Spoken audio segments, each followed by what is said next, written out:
todos e todas. Estamos continuando aqui a nossa discussão sobre as teorias naturalistas da representação. E a ideia agora é a gente discutir a teoria teleossemântica. Na verdade, o que temos aqui é uma família de teorias. Todas elas, claro, bastante aparentadas entre si. Os principais expoentes são Fred Dretske e a Ruth Millikan. A Ruth Millikan ainda está viva e é uma filósofa da biologia bastante importante e das ciências cognitivas também em geral. Recomendo fortemente a sua obra e os seus estudos. Bom, a gente viu, quando estávamos discutindo a teoria causal da informação, que uma das suas dificuldades era justamente o fato de que ela não dava conta de especificar exatamente qual elemento numa cadeia causal deveria ser o item, digamos assim, representado pelo ícone ou pelo signo que supostamente tem a função representativa. Lembramos que essa teoria dizia que uma correlação causal seria suficiente entre um determinado item do mundo e aquilo que vai funcionar então como um signo, um efeito.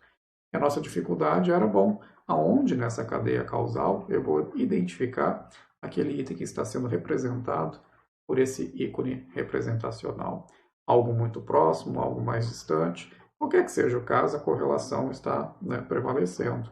E não pareceria haver nenhuma razão para preferir um desses itens na cadeia causal como sendo de fato o item que está sendo representado.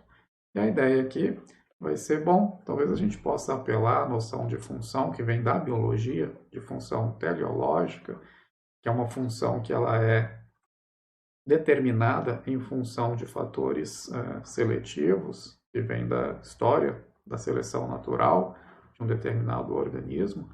Talvez, então, apelando a esse tipo de função, a gente consiga determinar exatamente qual elemento nessa cadeia causal seria exatamente a entidade representada por um determinado ícone representacional. Então, a ideia aqui é que, do mesmo modo como a gente diria, por exemplo, que o coração ele tem uma função de bombear o sangue, certos estados mentais teriam a função de indicar ou rastrear determinadas características do ambiente, porque se revelaram, digamos assim, promissoras para a perpetuação e a proliferação da espécie. A mesma coisa aconteceu também com essa estrutura, que é o coração, que bombeia sangue, e que se mostrou também feliz e eficaz, por exemplo, para a oxigenação do organismo e que é importante para a proliferação e a manutenção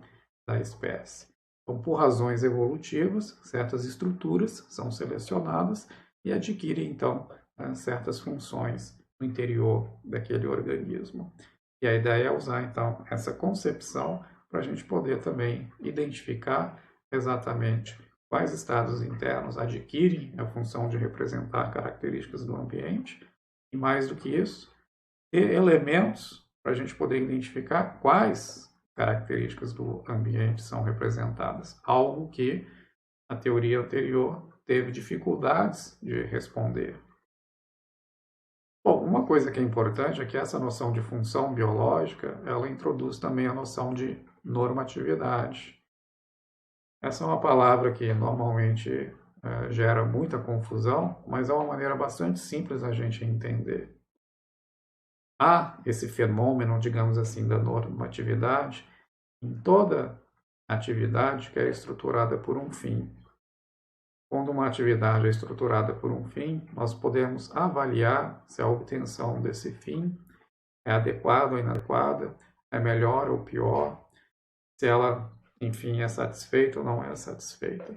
Essas avaliações é que justamente, digamos, comporta a dimensão normativa dessa atividade, orientada, então, para um fim.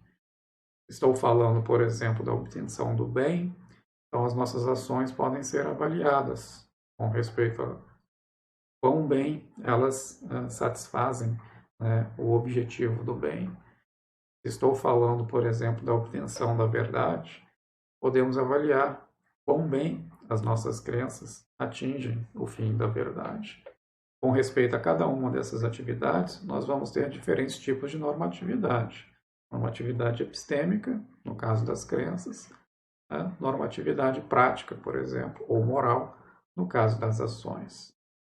A ideia aqui também é que, bom, quando a gente fala de funções biológicas, funções que vão executar ou vão realizar um determinado fim biológico, ela introduz também um certo tipo de normatividade, por meio do qual a gente vai poder avaliar, né, o modo como o organismo está se comportando. E com isso a gente vai poder introduzir uma distinção entre signo natural e representação. Lembra novamente que a teoria anterior, a teoria causal da informação, ela não fazia essa distinção, ela tomava como representação aquilo que é signo natural. E, portanto, teve a dificuldade de explicar as representações falsas. Na verdade, ela não explicava as representações falsas. A ideia aqui é que se a gente conseguir usar a noção de função biológica para poder identificar determinados estados internos do organismo, terão então essa função de representar determinadas características do ambiente, nós poderemos então explicar a representação falsa simplesmente como sendo aquelas situações em que a função biológica, a função própria, ela não é realizada. Então, nós conseguimos assim explicar, ou ficará mais claro adiante quando tivermos mais exemplos, mas conseguiremos assim explicar não só a representação correta, como a representação falsa. Ou seja, se determinados estados internos forem selecionados para indicarem determinadas características no ambiente, e em certas condições ou em certas situações, de fato, eles conseguem, esses estados internos, conseguem realizar essa função, então teremos uma representação correta. Mas se em outras situações, esses estados internos, que foram selecionados para designar ou para representar determinadas condições externas, eles não conseguirem cumprir essa função, então teremos uma representação falsa. Então, a ideia aqui é que a noção de representação ela vai permitir a gente trabalhar com a noção de representação correta e representação incorreta. Função realizada, função não realizada. Então, as duas coisas andam conjuntamente. Né? Como diz a Millikan, a falsidade é explicada pelo fato simples de que propósitos biológicos frequentemente não são satisfeitos. Ou seja, quando a função biológica não é satisfeita, temos a representação falsa. Quando a função biológica é satisfeita, teremos uma representação verdadeira. Claro, estou falando aqui de estados internos que foram selecionados justamente para cumprir a função biológica de estar no lugar de alguma coisa, ou de indicar alguma coisa, de ser a representação de uma determinada característica do ambiente. E a gente já vê logo mais alguns exemplos em que isso seria ou poderia ter sido o caso, para a gente entender melhor como funciona. Então, a ideia aqui é apelar a essa noção que a Millikan chama de funções próprias. É a função de algo. A função de algo é determinada por aquilo em virtude do qual ela foi naturalmente selecionada. Isso é o que seria a função própria de uma determinada estrutura no organismo. A gente pergunta qual que é a função própria do sangue, por exemplo, ele pode fazer várias coisas. Por exemplo, um coração, quando ele está bombeando, ele provoca também uma série de sons. Mas essa não é a função própria do coração. Ele não foi selecionado porque ele produz, ao bombear o sangue, um determinado som característico. Essa não é a sua função própria. O efeito que foi benéfico para a proliferação da espécie foi levar oxigênio para diversos tecidos do nosso organismo que são vitais e que, portanto, auxiliaram na proliferação e manutenção da espécie. Então, essa é a função do coração, essa é a função própria dele. Então, a ideia é utilizar uma explicação evolutiva de por que determinadas estruturas se encontram atualmente no organismo. Com isso a gente explica por que, se você quiser, por exemplo, explicar por que o coração ele é da maneira como ele é, como ele veio a ser da maneira como ele atualmente é, a gente precisa justamente de uma história evolutiva que vai explicar por que, tendo os efeitos que ele tem, isso foi benéfico para a proliferação da espécie. Com isso, a gente explica, então, por que ele foi selecionado e por que, então, ele tem exatamente a função que tem. Exatamente, por exemplo, nesse caso, a função de bombear sangue e não a função, por exemplo, de produzir um determinado som. Todos os dois casos, isso é interessante, são efeitos do coração batendo. Bombear sangue e produzir um certo barulho. Mas produzir um certo barulho não é a sua função. Bombear sangue é a sua função. Mas isso a gente só entende olhando para a história seletiva. E a ideia é tentar usar, então, isso também para a gente poder entender como que determinados estados internos adquirem a função de representar uma determinada característica, né, do ambiente. Como diz o Curators no livro, no texto que eu passei para vocês, as funções de qualquer propriedade F são aqueles efeitos de F que explicam por que é que o sistema em questão tem aquela propriedade, ou seja, em termos dos quais conseguimos explicar o modo como a propriedade foi selecionada. Então, nós estamos interessados aqui em uma explicação que a gente chama de uma explicação etiológica, ou seja, uma explicação que vai apresentar para nós a origem da função, por que ela veio a ter a cara que ela tem, que ela é do modo como ela é. A gente vai explicar isso pela sua origem evolutiva. Então a gente olha para os efeitos, detecta aqueles que foram benéficos para a perpetuação da espécie, e é em função desses efeitos que a gente vai identificar, bom, então a sua função é justamente realizar esses efeitos. Então, por exemplo, a função do coração é justamente realizar os efeitos que foram benéficos para a perpetuação da espécie. No caso, bombear o sangue.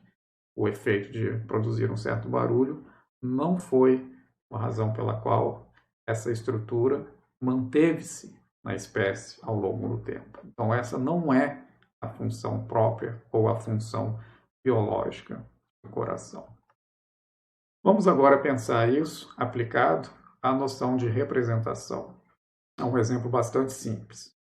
Esquilos de uma certa espécie emitem um som particular na presença de águias. E é provável que emitam o mesmo som na presença de outros pássaros que são similares à águia. Imagine pássaros tão grandes quanto as águias. No entanto, imagine também que esses esquilos são presas para águias, mas não para esses outros pássaros grandes, que talvez, enfim, existam também no ambiente onde eles se encontram. A nossa pergunta é: o som dos esquilos que eles emitem, então, quando estão vendo, seja águias, seja esses outros pássaros grandes, ele significa, lembrem lá, como diria a nossa teoria causal da informação, uma disjunção entre, bom, significa ou águia ou pássaros grandes, ou significaria, ou poderia significar apenas uma dessas duas coisas, por exemplo, águias. Aí a gente pode olhar, bom, a gente pode imaginar a situação anterior, em que os esquilos não produziam esse som particular na presença de águias. Surgiram alguns esquilos, começaram a emitir esse som na presença de águias. Isso, obviamente, permitiu com que outros esquilos usassem esse som como indicativo da presença de águias e, portanto, desencadear, por exemplo, o comportamento de se esconder ou qualquer coisa semelhante. Isso teve o efeito benéfico comparativamente àqueles esquilos em que não emitiam o som, nem respondiam ao som. Então, comparativamente, esse novo comportamento introduziu um benefício em termos de perpetuação da espécie e por isso mesmo ele foi selecionado.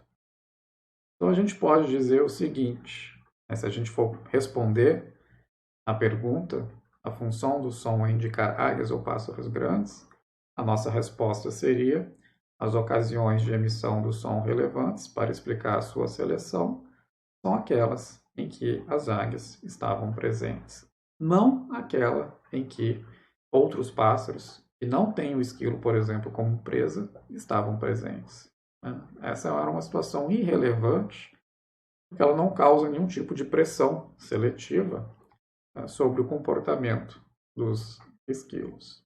Então, muito embora agora muitos deles possam produzir esse som, mesmo na presença de aves grandes, ou mesmo na época, quando houve a introdução desse novo comportamento, a razão pela qual esse comportamento foi selecionado não se deveu à presença dos pássaros grandes, mas se deveu à presença das águias, que de alguma maneira causava uma pressão seletiva sobre os esquilos. Então, com isso, a gente tem uma explicação evolutiva de por que esse som adquire uma determinada função.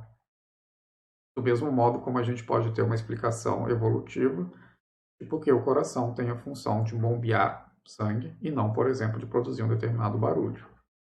Aqui a gente pode dizer também que esse som tem a função de indicar águias e não pássaros grandes, porque justamente os efeitos benéficos que foram obtidos pelo esquilo, que permitiram a proliferação da espécie, diz respeito aos comportamentos que puderam ser desencadeados em função desse som que era emitido, como, por exemplo, o de procurar um abrigo diante da presença de águias. Se a gente pensa em outras situações, como o comportamento reflexo, por exemplo, do vômito, algo muito semelhante acontece também. A função do vômito ela é prevenir o que é a intoxicação do organismo. E aqui é interessante fazer um comparativo. Lembra que na teoria causal da informação, a gente precisava de uma covariação entre o ícone, que vai representar alguma coisa, e aquele fenômeno no mundo que está sendo representado. De tal modo que a ocorrência de uma sempre implicava a ocorrência do outro. Então, eles estavam ocorrendo, digamos assim, com a mesma frequência. Agora, aqui a gente gostaria de dizer o seguinte. Bom, se a função do vômito é justamente prevenir a intoxicação do organismo, o vômito, na verdade, também ele representa alguma coisa. O vômito significa, ou ele indica, que o organismo está contaminado, está intoxicado. Agora, isso não significa que o organismo precisa estar intoxicado com frequência para que o vômito tenha essa função. Uma função própria não é algo que ocorre com frequência. Assim como o vômito não é algo que ocorre com frequência. E mais do que isso, acho que aqui é o ponto mais importante que distingue da teoria anterior, a teoria causal da informação. Também não é o caso que o vômito só ocorra quando há veneno no organismo. Pode haver algumas situações, por exemplo, uma situação que você está muito enojado e você vomita, isso não significa que você está intoxicado, mas nem por isso o vômito deixa de representar a intoxicação. Nesse caso, claro, estará representando falsamente, já que ele não está cumprindo a sua função própria. E a função própria do vômito não seria expressar, digamos assim, nojo, mas seria indicar que o organismo está intoxicado. Mas, novamente, aqui eu não preciso ter aquela correlação estreita que era exigida no caso da teoria causal da informação. Nem preciso que o vômito seja alguma coisa que ocorra com muita frequência.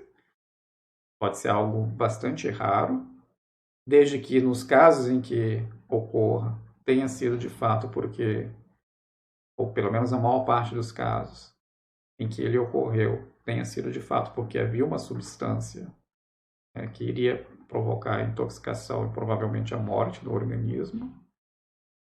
E também não é um problema que ele ocorra em alguns casos em que não tem nenhum elemento tóxico presente no organismo. Isso não vai impedir que ele tenha uma função própria e não vai impedir que ele continue representando, embora nesse caso, falsamente, a intoxicação do organismo.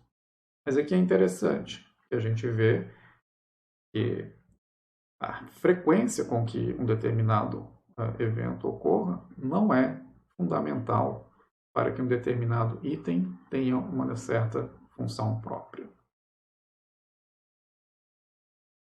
Então, como diz a Millikan, né, uma condição normal para a realização dessa função é a presença de veneno no estômago, pois estou conjecturando é apenas sobre essa condição que esse reflexo teve historicamente efeitos benéficos.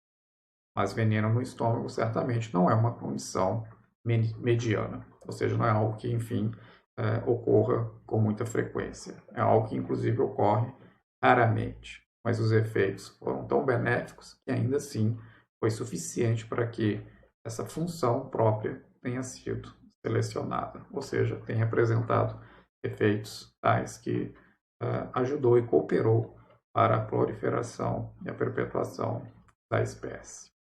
Um exemplo interessante para a gente começar a ver também como que esses estados internos do organismo, então, podem ter sido selecionados para representar determinadas características do ambiente, são as bactérias magnetotáticas. As bactérias, elas são organismos que têm uma espécie de magnetossomo, é uma espécie de ímã, enfim, uma célula que funciona como se fosse um ímã e que estão atraídas, né, essas células, pelo polo norte magnético ou pelo polo sul. Depende se a gente está falando de bactérias que estão no hemisfério sul ou no hemisfério norte. A gente tem os dois tipos de bactérias. Um vai ser atraída pelo polo norte, a outra vai ser atraída pelo polo sul. Então, elas têm os seus magnetossomos invertidos. É importante para essas bactérias que elas estejam longe de ambientes que são ricos em oxigênio. Na verdade, o excesso de oxigênio é ruim para essas bactérias. Então, elas vivem longe da superfície do oceano. Bom, são bactérias que vivem no oceano e vivem nas profundezas do oceano. Elas usam, então, essa informação acerca do polo magnético, seja o norte, seja o sul, para direcionar, né, o seu comportamento em direção à profundeza do oceano e se distanciando, né, da superfície do oceano. Aí a pergunta que a gente pode fazer é, bom, exatamente o que os magnetossomos estão representando? Para isso a gente precisa responder a pergunta, bom, eles foram selecionados para fazer exatamente o quê? Indicar onde está o polo norte e o polo sul, conforme for o tipo de bactéria, ou indicar onde tem mais, onde tem menos oxigênio? Essa é a pergunta que a gente precisa responder. Para isso, tem alguns conceitos que são importantes a gente entender aqui da Millikan para poder responder mais adequadamente essa pergunta. A primeira coisa que a Millikan vai dizer é que a representação ela não é uma relação diádica, mas uma relação triádica. Lembra que na teoria passada, em que a gente entendia que uma mera correlação causal era suficiente para a noção de representação, a representação era diádica. Você tem um determinado item do mundo, uma causa, que está relacionada com um certo efeito, que vai ser o nosso ícone representacional, e a gente diz que esse ícone representa esse elemento do mundo se os dois estão correlacionados. Então, eu tenho uma relação entre dois termos apenas. O ícone que representa e a coisa representada. A Millikan vai dizer que a representação não funciona assim. É algo que o Peirce também já havia dito antes dela. A representação ela deve ser entendida como um termo triádico. Você tem o signo, né, o item representacional, você tem o item no mundo que vai ser representado, e você tem um intérprete que vai fazer essa ponte ligando de alguma maneira as duas coisas. Só que aqui a gente não pode cair naquela ideia que eu já mencionei no vídeo anterior, em que nós estamos projetando, digamos assim, representação sobre um determinado item no mundo e cumprirá então uma certa função representacional. Lembra do caso da calculadora, como eu já havia explicado. A ideia aqui é que um signo vai representar um determinado item para um certo organismo, desde que esse signo seja usado de uma certa maneira pelo organismo. Então, a gente não pode cair na ideia de um homúnculo, né? Como eu havia mencionado anteriormente, senão a gente tem um problema do regresso. Ou seja, se eu entendo, voltando ao exemplo lá da placa de sinal, né? Aquilo representa, uma placa pare representa pare porque a gente tem a convenção. Mas isso não pode ser toda a explicação de como que as coisas, como que signos representam, porque senão tem um problema de regresso. Eu sempre dependo de uma interpretação para que um determinado signo represente algo, eu vou ter que ficar regredindo sucessivamente. Isso também não pode ser a explicação de como que eu tenho a capacidade de representar o que quer que seja. Como no caso, por exemplo, de uma calculadora, depende da minha interpretação. O que a calculadora está fazendo. Então, essa ideia do homúnculo a gente deve rejeitar. Mas o que ela está chamando aqui de interpretar um signo é algo bem básico. Como ela diz, interpretar um signo deve consistir em alguma atividade independentemente útil. Ou seja, esse signo ele está sendo, de alguma maneira, usada pelo organismo para que ele consiga realizar uma certa atividade. Ele está sendo consumido pelo organismo para que ele consiga fazer alguma coisa. Então, ela vai introduzir uma distinção, que é a distinção entre sistema produtor e sistema consumidor. No interior de um organismo, você terá certos sistemas que vão ser responsáveis por produzir ícones em determinadas condições, ou seja, fazendo uma espécie de mapa entre esses ícones, determinadas características do ambiente. E você vai ter um outro sistema, que são os sistemas que a gente chama de consumidores, que vão usar esses ícones para realizar uma série de atividades, para realizar as ações que aquele organismo precisa fazer.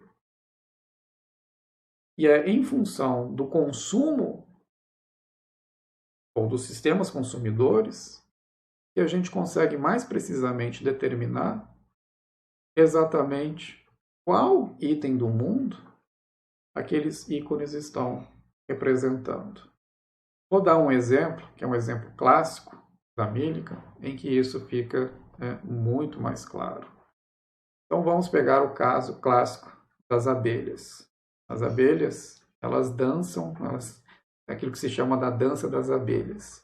Quando uma abelha ela encontra uma determinada flor que tem néctar, ela volta para a colmeia e ela faz uma espécie de dança na frente de outras abelhas, onde os movimentos que ela faz mais ou menos indicam a direção, o tempo e a velocidade com que as demais abelhas precisam se movimentar para encontrar aquela fonte de néctar.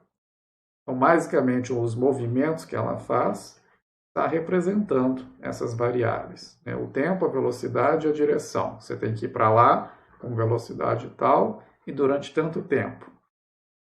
Satisfeitas essas condições, você vai encontrar, né, digamos assim, uma região onde tem flores com néctar. As outras abelhas, elas consomem essa, então, representação, esse ícone, que é os movimentos, a dança, digamos assim, da abelha, e desencadeia o seu comportamento, então, para poder se direcionar a essa região onde contém o néctar. Então, a gente pode imaginar que, enfim, em algum momento na história evolutiva das abelhas, aquelas que apresentaram esse tipo de comportamento obtiveram um sucesso maior do que aquelas que não tinham esse comportamento. Claro, cooperado também com o comportamento das outras que estão consumindo, tudo isso conjuntamente. Enfim, o processo pode ter sido bastante lento, pelo qual essas coisas foram sendo selecionadas, mas dá para entender que há uma vantagem evolutiva em você conseguir indicar exatamente o local onde um determinado tipo de alimento para aquela espécie foi encontrado. Mas a ideia que eu estou querendo chamar a atenção aqui é, se a gente pergunta por que a dança da abelha ela representa, né, digamos assim, a localização de onde se encontra o néctar? É porque a dança está mapeada, enfim, na localização? Apenas isso não, embora isso seja fundamental para que esse signo consiga cumprir a sua função, isso sozinho não é suficiente para que se diga que esse ícone está representando a localização de uma flor que contém néctar. O segundo passo importante é que você tem um sistema consumidor, então você vai ter as outras abelhas que vão consumir esse ícone e vão se comportar no sentido de direcionar-se àquele lugar, ou seja, elas só vão conseguir cumprir a sua função se elas forem justamente para aquele lugar onde se encontra o néctar. Elas consomem esse ícone que foi produzido, e esse ícone foi produzido mantendo, claro, uma certa correlação com o ambiente onde se encontra, onde encontra néctar. É de se esperar que ela seja confiável na produção dessa dança no seguinte sentido: todas as vezes em que ela varia a direção, a velocidade e o tempo, isso corresponde a diferentes localidades, onde de fato, na maior parte dos casos, as abelhas que consumirem esse ícone vão encontrar de fato lugares onde havia ou há néctar. Então, ela produz confiavelmente um signo, mas esse signo só vai representar a localização, ou só tem a função própria de representar essa localização em função do uso que é dado a esse signo. Vamos supor, então, que, enfim, só para deixar isso bem claro, vamos supor, então, que não houvesse nenhum uso desse signo. Só houvesse esse mapeamento entre a dança e a localização. Seria suficiente, de acordo com a Mílica, para poder dizer que esses ícones representam, né, a localização do néctar? Ela vai dizer não. Não tem nenhum uso desses ícones, de tal modo que eu posso dizer que a função própria dele é justamente representar a localização do néctar. Eu preciso ter alguma ação que exija essa representação como sendo correta, para que essa outra função possa ser propriamente satisfeita. Nesse caso, a função é buscar alimento. Essa função de buscar alimento exige a representação adequada e correta de onde o alimento se encontra. Sem essa função, eu não posso dizer que esse ícone tem ele, então, a função de representar a localização de alimento.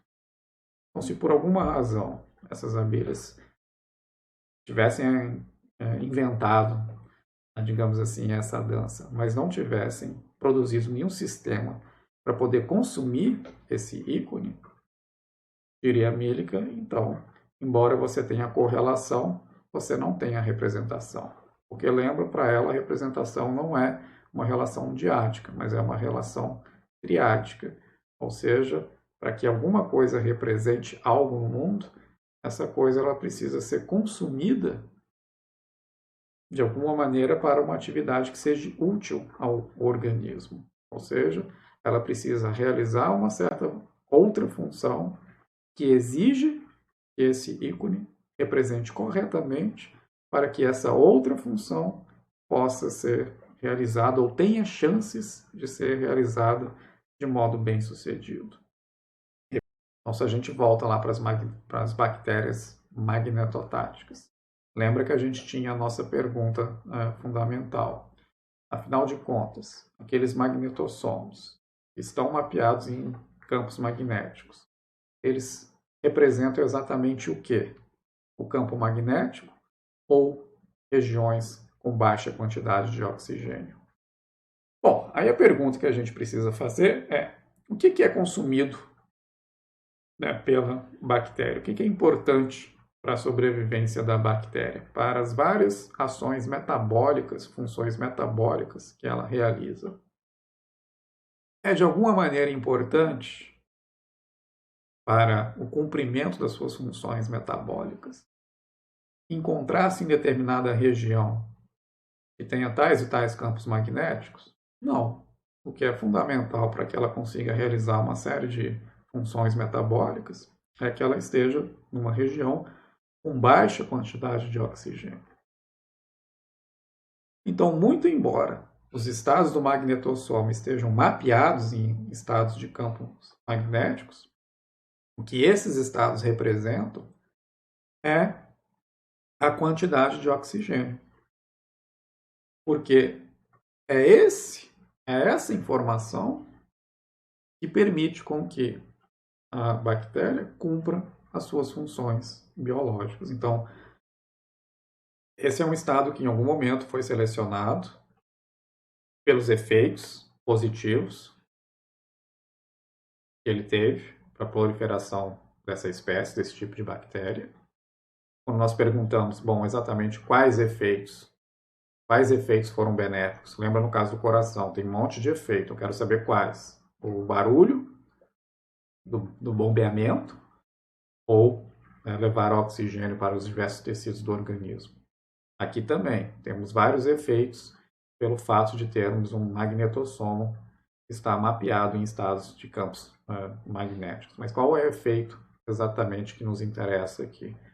O efeito que nos interessa aqui é indicar a baixa quantidade de oxigênio, ou a quantidade de oxigênio, já que ela vai se mover na direção onde tiver menos oxigênio. Essa é a função própria, então, desse estado. E que só adquire essa função em função pelo modo como esse ícone, então, esse estado do magnetossomo, ele é consumido pelas demais funções da bactéria.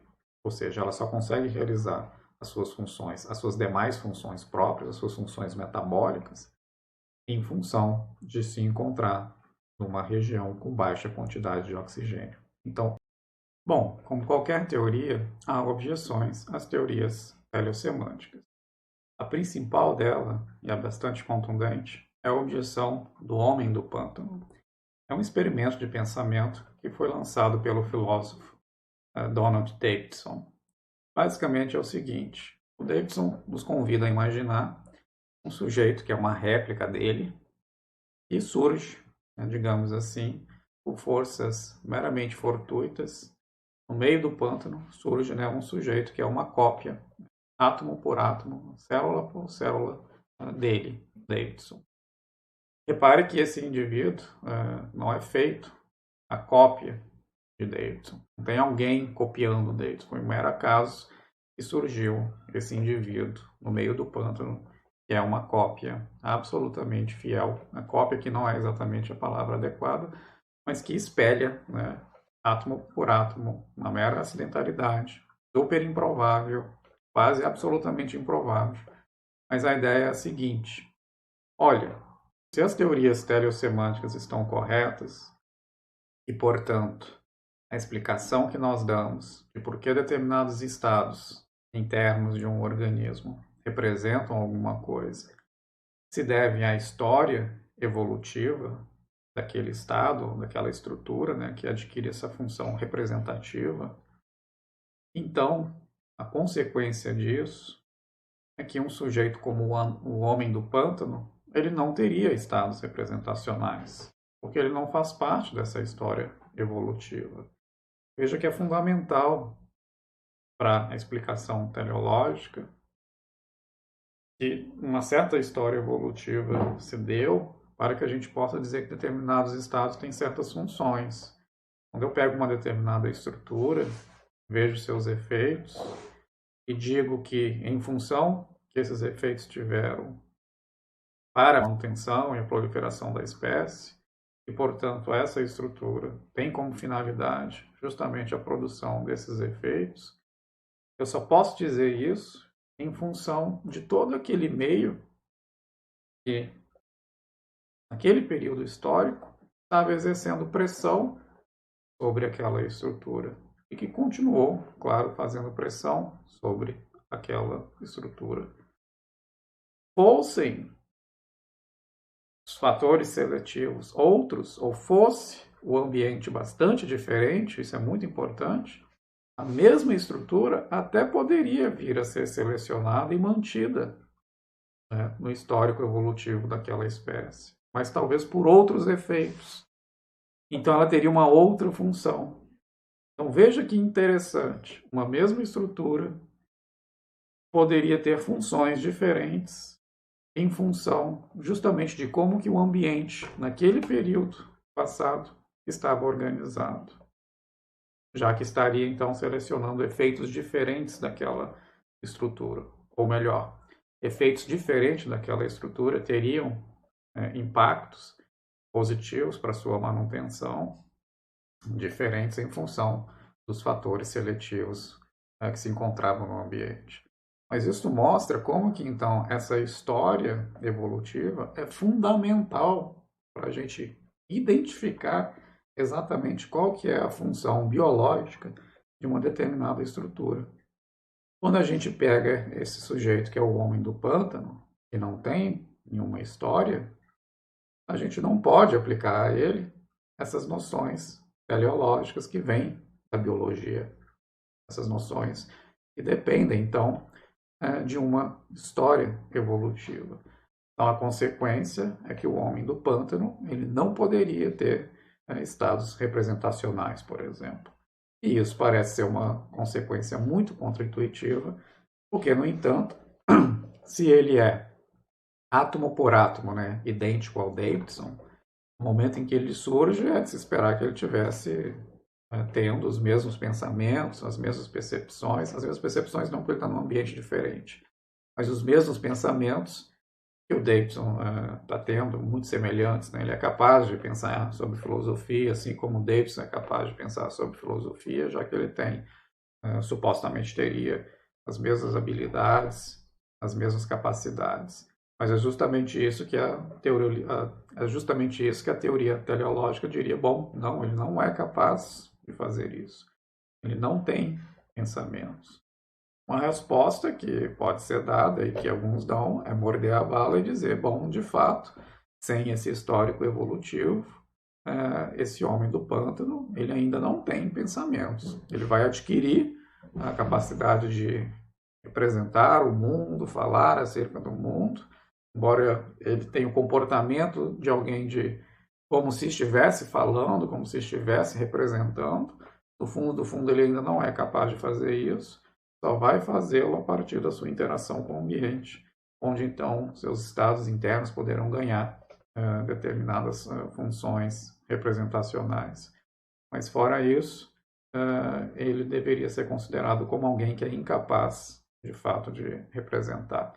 É uma, enfim, discussão contenciosa, obviamente, ela permanece ainda, mas é, de fato, uma objeção bastante dura e as respostas, enfim, nem sempre encontram aceitação universal, né, claro. Uma outra saída, mas isso nos levaria a nos afastar já das teorias teleossemânticas, é procurar, e é o caminho encontrado pelas teorias funcionais, agora não funções biológicas, outros tipos de funções, mas uma saída seria encontrar maneiras ahistóricas para determinar uma função, ou seja, eu não dependo de uma história evolutiva para que determinadas estruturas no organismo tenham determinadas funções. Se eu tenho uma maneira de caracterizar determinadas estruturas como tendo determinadas funções que não dependa da história evolutiva, então talvez eu possa novamente usar a noção de função, mas um outro tipo de função, para poder explicar como determinados estados internos representam características do ambiente. Mas essas já não serão mais as teorias teleossemânticas, já que não serão mais teorias que dependem de uma determinada etiologia, de uma determinada explicação que ilumina, né, as razões pelas quais as estruturas vieram a ser da maneira como elas são, que são explicações que olham para o histórico evolutivo e seletivo daqueles organismos.